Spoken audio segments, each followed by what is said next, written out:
أعوذ بالله من الشيطان الرجيم. بسم الله الرحمن الرحيم. يا أيها الذين آمنوا لا تدخلوا بيوتا غير بيوتكم حتى تستأنسوا وتسلموا على أهلها ذلكم خير لكم لعلكم تذكرون. فإن لم تجدوا فيها أحدا فلا تدخلوها حتى يؤذن لكم، وإن قيل لكم ارجعوا فارجعوا هو أزكى لكم، والله بما تعملون عليم. ليس عليكم جناح أن تدخلوا بيوتا غير مسكونة فيها متاع لكم، والله يعلم ما تبدون وما تكتمون. قل للمؤمنين يغضوا من أبصارهم ويحفظوا فروجهم ذلك أزكى لهم، إن الله خبير بما يصنعون. وقل للمؤمنات يغضضن من أبصارهن ويحفظن فروجهن ولا يبدين زينتهن إلا ما ظهر منها، وليضربن بخمرهن على جيوبهن ولا يبدين زينتهن إلا لبعولتهن أو آبائهن أو آباء بعولتهن أو أبنائهن أو أبناء بعولتهن أو إخوانهن أو بني إخوانهن أو بني أخواتهن أو نسائهن أو ما ملكت أيمانهن أو التابعين غير أولي الإربة من الرجال أو الطفل الذين لم يظهروا على عورات النساء، ولا يضربن بأرجلهن ليعلم ما يخفين من زينتهن. وتوبوا إلى الله جميعا أيها المؤمنون لعلكم تفلحون. وأنكحوا الأيام منكم والصالحين من عبادكم وإمائكم إن يكونوا فقراء يغنهم الله من فضله والله واسع عليم. وليستعفف الذين لا يجدون نكاحا حتى يغنيهم الله من فضله، والذين يبتغون الكتاب مما ملكت أيمانكم فكاتبوهم إن علمتم فيهم خيرا، وآتوهم مما لله الذي آتاكم، ولا تكرهوا فتياتكم على البغاء إن أردنا تحصنا لتبتغوا عرض الحياة الدنيا، ومن يكرههن فإن الله من بعد إكراههن غفور رحيم. ولقد أنزلنا إليكم آيات مبينات ومثلا من الذين خلوا من قبلكم وموعظة للمتقين. صدق الله العظيم. الحمد لله رب العالمين، والصلاة والسلام على سيد المرسلين وعلى آله وأصحابه أجمعين، اما بعد۔ سورۃ النور کا یہ چوتھا رکوع ہے جس کی بھی آپ کے سامنے تلاوت کی گئی۔ جملہ 7 آیات پر مشتمل اس رکوع میں اللہ تعالی نے اسلامی سوسائٹی کے لیے، مسلمانوں کے معاشرے کے لیے وہ احکام نازل فرمائے کہ جن پر عمل کرنے سے بے حیائی کا خلا کما ہوتا ہے، بے حیائی کا عمل دخل ختم ہوتا ہے۔ جس بے حیائی کے سلسلے میں اللہ تعالیٰ نے چند اہم باتوں کا تذکرہ فرمایا کہ اس میں سے ایک وہ جرم ہے، ایک وہ گناہ ہے جس کے ارتکاب پر اور اس کی شرطوں کے لاگو ہونے کے بعد اللہ تعالیٰ نے اس سزا کا تذکرہ فرمایا کہ 100 کوڑے مارے جائیں گے، 100 درے مارے جائیں گے۔ اللہ کے رسول صلی اللہ علیہ وسلم نے وضاحت کر دی کہ اگر غیر شادی شدہ ہو تو 100 کوڑے لگائے جائیں گے، شادی شدہ ہو تو سنسار کیا جائے گا، رجم کیا جائے گا۔ جب وہ حکم اللہ تعالیٰ نے بیان فرمایا تو پھر اس کے معان بعد اس سے متصلاً اللہ تعالیٰ نے اسی سے متعلق ایک دوسرے حکم کا تذکرہ فرمایا جس کو حد قذف کہتے ہیں۔ بیٹھے بٹھائے اگر کوئی شخص کسی پر تہمت لگا دے اور کسی نیک سیدھی سادی خاتون پر الزام لگا دے تو لازمی بات ہے اس کے الزام کو اسلامی ماحول میں یوں ہی گوارا نہیں کیا جائے گا، اس سے ثبوت مانگا جائے گا۔ اگر وہ ثبوت اسلامی عدالت کو مہیا کر دے تب تو ٹھیک ہے، ورنہ 80 کوڑے اس پہ بھی برسائے جائیں گے۔ اس کو حد قذف کہتے ہیں۔ جب وہ حکم اللہ تعالیٰ نے بیان فرمایا تو ایک تیسرا مسئلہ کھڑا ہو گیا، اور مسئلہ یہ کہ کوئی شخص اپنی بیوی کے سلسلے میں مطمئن نہیں اور اسلامی عدالت میں الزام لگا رہا ہے، تو اس کے معنی یہ کہ ثبوت پیش نہ کرنے کی وجہ سے اسے بھی 80 کوڑے لگے۔ اللہ تعالیٰ نے ارشاد فرمایا نہیں، اس کے سلسلے میں ایک دوسرا حکم ہے، اور اس کو فقہ اسلامی کی اصطلاح میں لعان کہتے ہیں۔ لعان کے معنی یہ ہوتے ہیں کہ الزام لگانے والے سے قسم لی جائے گی، 4 مرتبہ قسم کھائے گا کہ میں اپنی بات میں سچا ہوں، 5ویں مرتبہ وہ یہ کہے گا کہ اگر میں اپنی بات میں جھوٹا ثابت ہو جاؤں تو مجھ پہ اللہ تعالیٰ کی لعنت۔ اس کے جواب میں اس کی بیوی سے قسم لی جائے گی، 4 مرتبہ وہ قسم کھائے گی اور یہ کہے گی کہ شوہر جھوٹا ہے، اور 5ویں مرتبہ وہ یہ کہے گی کہ اگر وہ سچا ہے تو مجھ پہ اللہ کا غضب۔ اس کو لعان کہتے ہیں۔ اور اس لعان کے بعد پھر دونوں میاں بیوی نہیں رہ جاتے، وہ دونوں جدا ہو جاتے ہیں اور طلاق پڑ جاتی ہے، تفریق ہو جاتی ہے۔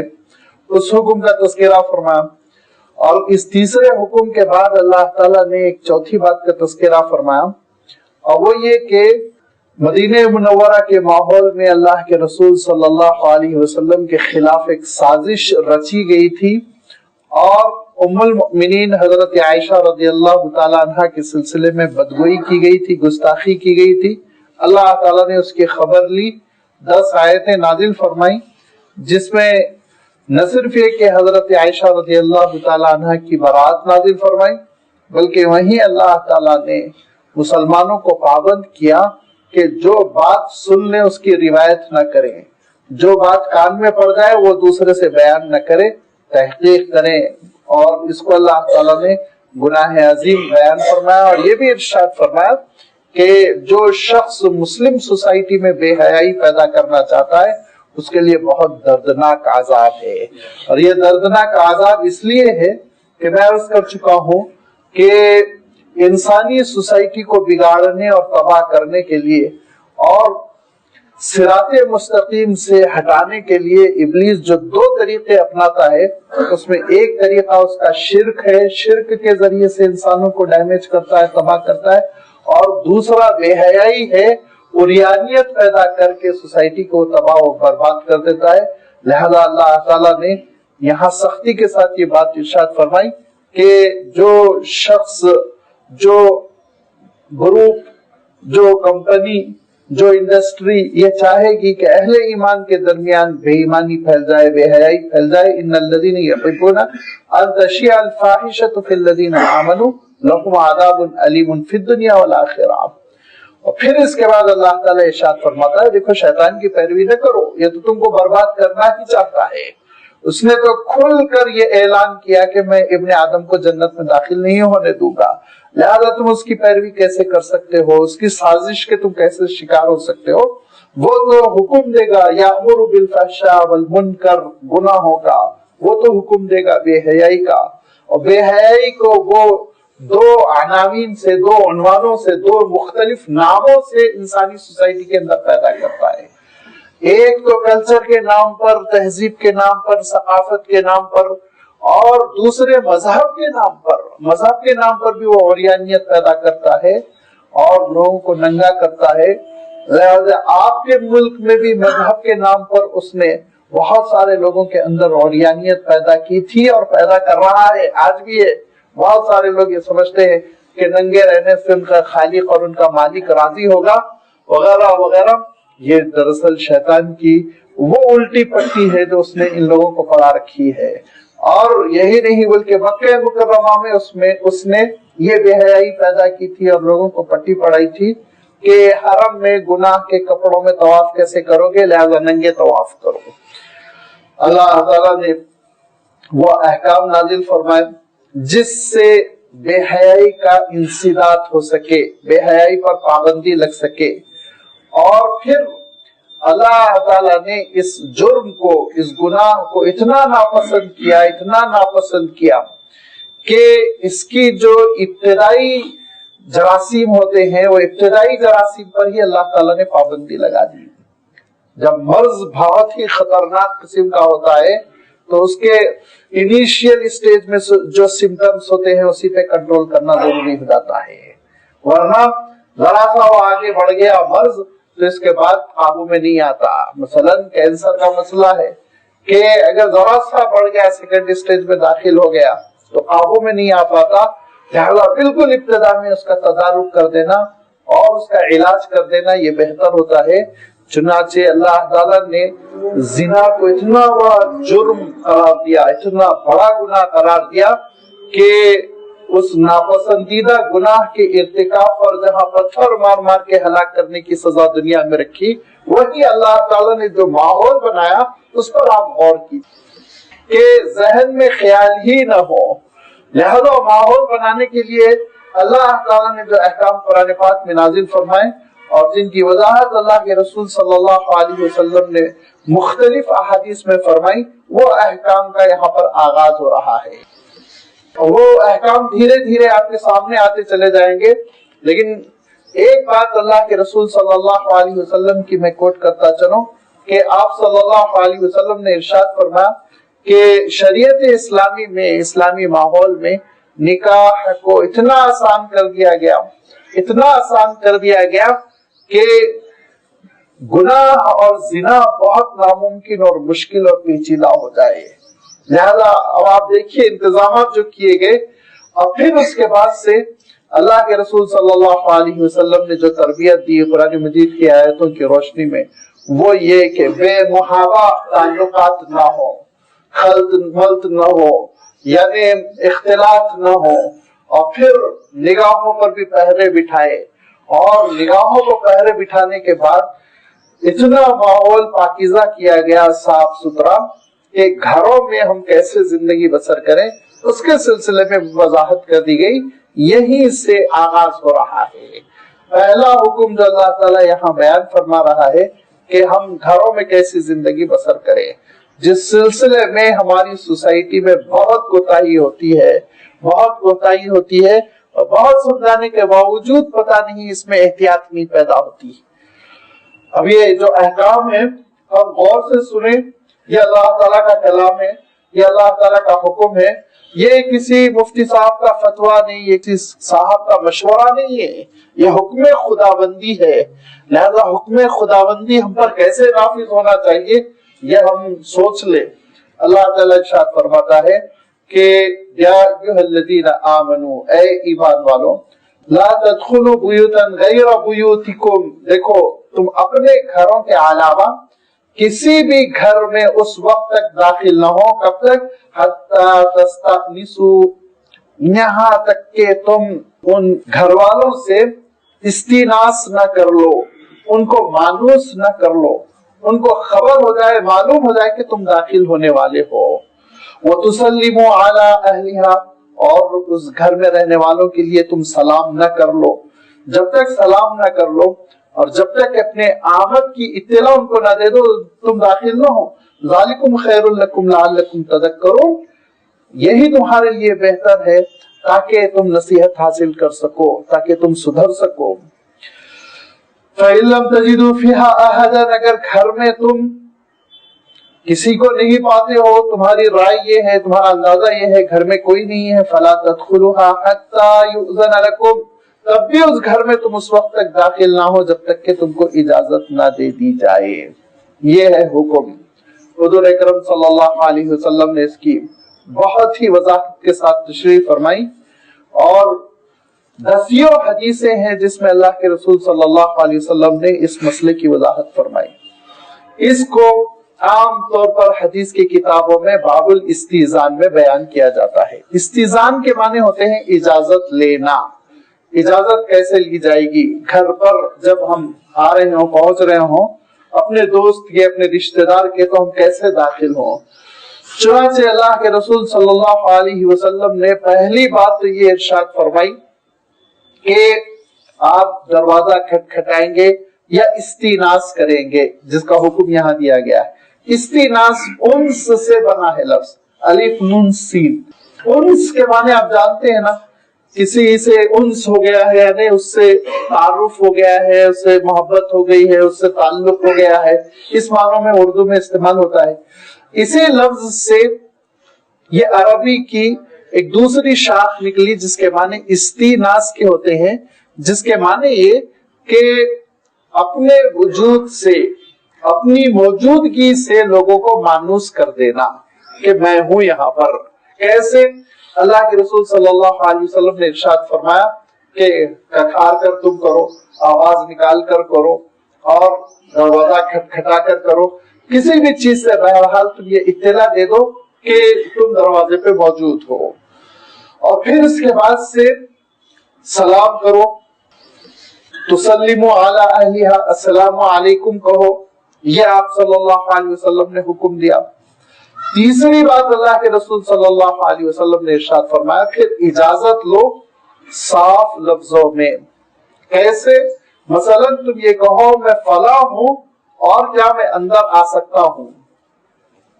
ایک صاحب آئے اور حضور اکرم صلی اللہ علیہ وسلم کے دروازے کو انہوں نے کھٹکھٹایا، پوچھا کون؟ تو انہوں نے کہا انا۔ تو حضور اکرم صلی اللہ علیہ وسلم نے کہا کسی انا سے میں تو واقف نہیں ہوں۔ کون ہے انا؟ انا کے معنی عربی میں میں، تو میں کہنے سے کیسے پتا چلے گا؟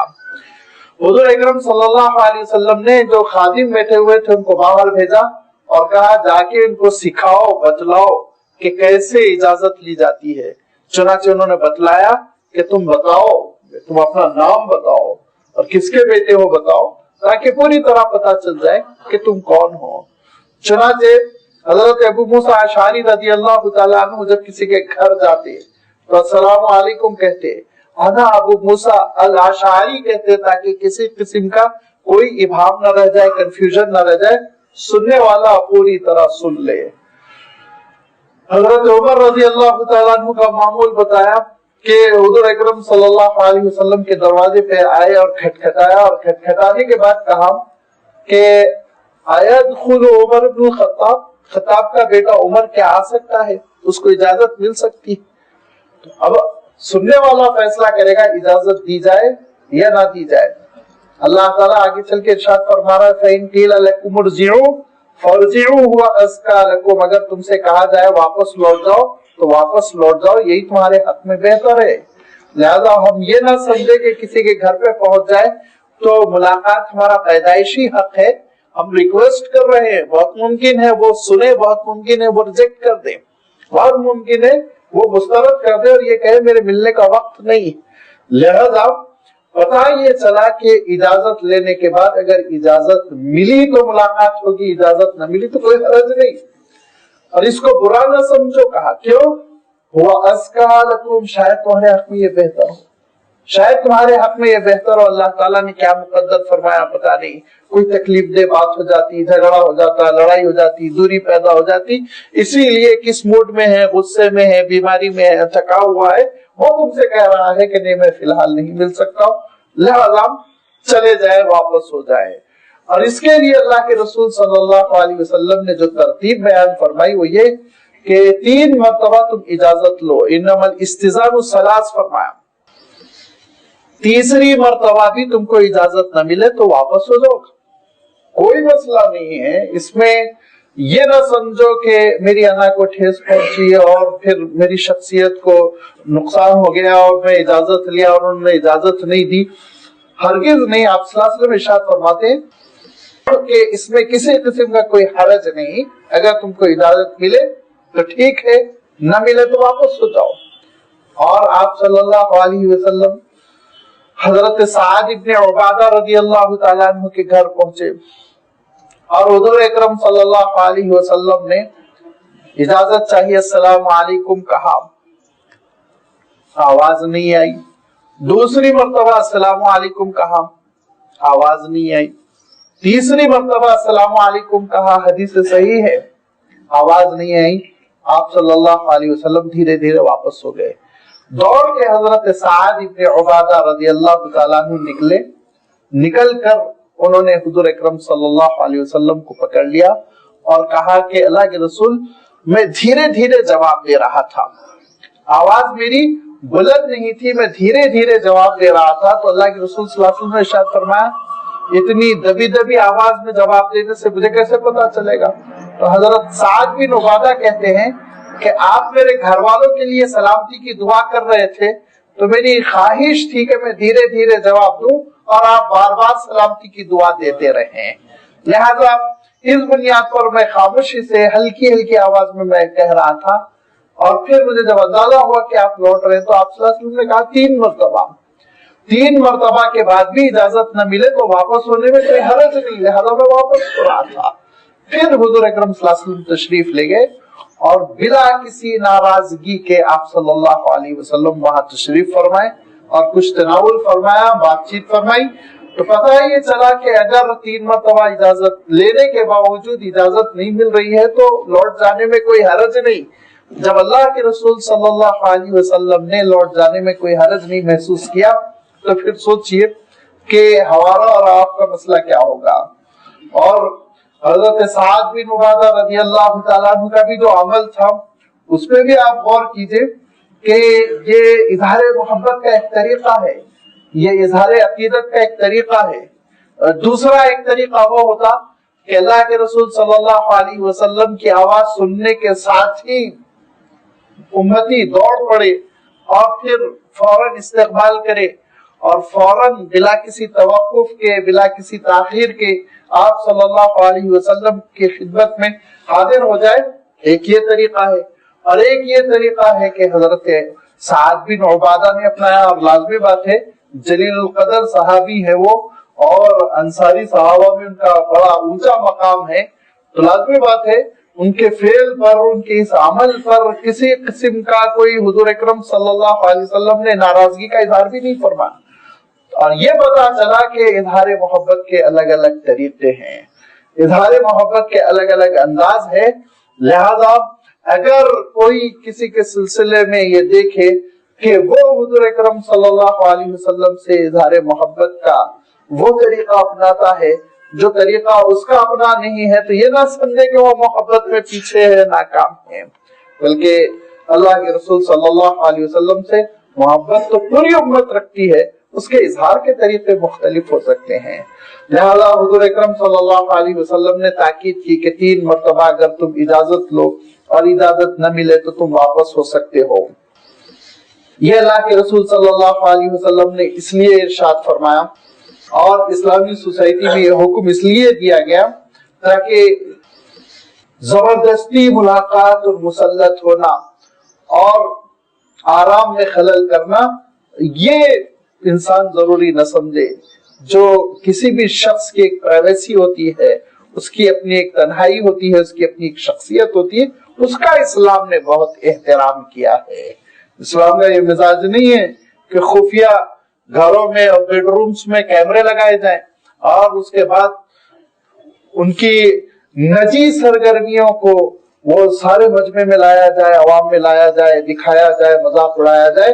اسلام اتنا ناپسند کرتا ہے، اتنا ناپسند کرتا ہے کہ آپ اندازہ کیجئے کہ حضور اکرم صلی اللہ علیہ وسلم ارشاد فرماتے ہیں اگر کوئی کسی کے گھر میں جھانک لے، کوئی اگر کسی کے گھر میں جھانک لے اور اس جھانکنے والے کو غصے سے گھر والا اگر کوئی چیز دے مارے اور اس کی آنکھ پھٹ جائے تو کوئی حرج نہیں کا، کوئی حرج نہیں، کیوں جھانکا اس کے گھر میں، اس کے گھر میں کیوں جھانکا؟ اگرچہ کہ یہ حکم یہ نہیں ہے کہ ہم آنکھ پھوڑ دے دیکھنے والے اور جھانکنے والے کا، لیکن یہ وہی اسی طرح کا حکم ہے جس طرح کا آپ صلی اللہ علیہ وسلم نے جمعہ کے بارے میں فرمایا کہ جو لوگ جمعہ چھوڑے گھر بیٹھے رہتے ہیں تو میرا تو جی چاہتا ہے کہ ان کے گھروں کو آگ لگا دوں۔ تو یہ ایک سخت وعید ہے کہ آپ صلی اللہ علیہ وسلم ارشاد فرماتے ہیں کہ اگر کوئی کسی کے گھر میں جھانک رہا ہے اور ہاتھ میں کنگا ونگا آ گیا، کوئی چیز آ گئی، اٹھا کے پتھر وتھر پھینک دیا اور آنکھ اس کی زخمی ہو گئی، تو کوئی حرج نہیں فرمایا کیوں اتنا غلط تم نے کام کیا۔ اور حضور اکرم صلی اللہ علیہ وسلم تاکید کرتے تھے کہ کسی کے گھروں میں نہ جھانکو، اتنی تاکید فرماتے، اور ایسا اسوہ حسنہ ہے سلسلے میں، اتنا پیارا انداز ہے آپ صلی اللہ علیہ وسلم کا کہ آپ جب کسی کے گھر تشریف لاتے تو صحابہ کہتے ہیں کہ پورے ہاتھ سے دروازے کو مار کے نوک نہیں کرتے تھے، بلکہ ناخن سے گھر کو کھٹکھٹایا کرتے تھے، اور پھر فوراً دائیں یا بائیں دروازے کے سامنے سے ہٹ کر کھڑے ہو جایا کرتے تھے۔ یہ آپ صلی اللہ علیہ وسلم کا معمول ہے جو حدیث میں بیان کیا گیا کہ یا تو دروازے کے دائیں جانب یا بائیں جانب ہٹ جاتے، دروازے کے سامنے کھڑے نہ ہوتے کہ دروازہ کھل جائے اور پھر میری نگاہ اندر چلی جائے، لہذا آپ دونوں جانب میں سے کسی ایک جانب کھڑے ہو جایا کرتے تھے۔ اتنی احتیاط اللہ کے رسول صلی اللہ علیہ وسلم فرماتے تھے۔ یہ وہ اسلامی احکام ہے سوسائٹی کے جس کی وجہ سے پردہ قائم ہوتا ہے، جس کی وجہ سے حیا قائم ہوتی ہے۔ لہذا اللہ تعالیٰ نے یہ حکم دیا کہ دیکھو تم اگر کسی کے گھر جا رہے ہو، اپنے گھر کے علاوہ اپنے گھر میں یہ ہے کہ تم سلام کر کے داخل ہو سکتے ہو، تمہارا اپنا گھر ہے، لیکن کسی اور کے گھر جا رہے ہو، یہاں تک کہ آپ حیرت کریں گے کہ ایک صحابی نے حضور اکرم صلی اللہ علیہ وسلم سے یہ عرض کیا، اللہ کے رسول میں اپنی والدہ کے گھر جاتا رہتا ہوں، وہ دوسرے گھر میں رہتی ہیں، تو کیا میں ان سے بھی اجازت لوں؟ تو آپ صلی اللہ علیہ وسلم نے فرمایا ہاں۔ تو انہوں نے کہا وہ میری امی ہے، میری والدہ ہے، ان سے اجازت لینے کی کیا ضرورت؟ تو حضور اکرم صلی اللہ علیہ وسلم نے ارشاد فرمایا ان سے بھی اجازت لے کر گھر میں داخل ہو، سلام وغیرہ کر لو، اطلاع دو، اس کے بعد داخل ہو جاؤ۔ انہوں نے کہا والدہ ہے میری اللہ کے رسول۔ تو تیسری مرتبہ بھی انہوں نے کہا تو اللہ کے رسول صلی اللہ علیہ وسلم نے ارشاد فرمایا کیا یہ تم کو پسند ہے کہ تم اپنی ماں کو برہنہ نہ دیکھو؟ کیا تم کو یہ پسند ہے کہ تم اپنی ماں کو ہو سکتا وہ تنہائی کی وجہ سے کپڑے تبدیل کر رہی ہو یا کوئی ایسے نہانے کے لیے جا رہی ہو، لہذا تم کیوں تکلیف پہنچانا چاہتے ہو؟ اجازت لو، اپنی ماں کے گھر میں داخل ہونے کے لیے ارشاد فرمایا اجازت لو۔ بے محابہ داخل ہو جانا بغیر اجازت کے، صرف اس بنیاد پر کہ میں اس گاؤں کا، اس بستی کا، صرف اس بنیاد پر کہ میں ان کا پڑوسی ہوں، ان کا دوست ہوں، صرف اس بنیاد پر کہ میں ان کے ساتھ کام کرتا ہوں، صرف اس بنیاد پر کہ میں اس گھر میں کام کرتا ہوں، بغیر اجازت ایسے داخل ہوتے ہیں جیسے کہ گھر کا بیٹا، گھر کا باپ۔ یہ بالکل غیر اسلامی تہذیب ہے، اس کو اپنی سوسائٹی سے ہم کو نکال کر پھینکنا چاہیے۔ بڑی قباحتیں ہیں اس میں، بڑی تباہیاں ہیں۔ اللہ تعالیٰ نے جب پسند نہیں کیا تو ہم کیسے اس کو پسند کر سکتے ہیں؟ لہذا اس سلسلے میں ہم احتیاط کریں۔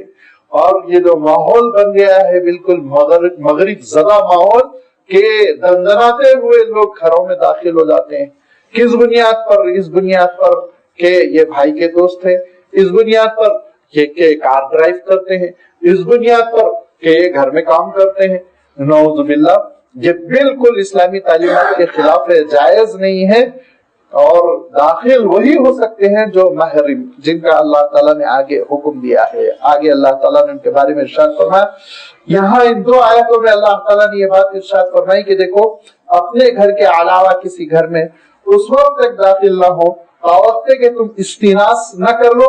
استیناس کے معنی یہ کہ اپنے وجود کی اطلاع نہ دے دو اور اس کے لیے تم اجازت نہ لے لو، اور اجازت کا حضور اکرم صلی اللہ علیہ وسلم نے مسئلہ کلیئر کر دیا۔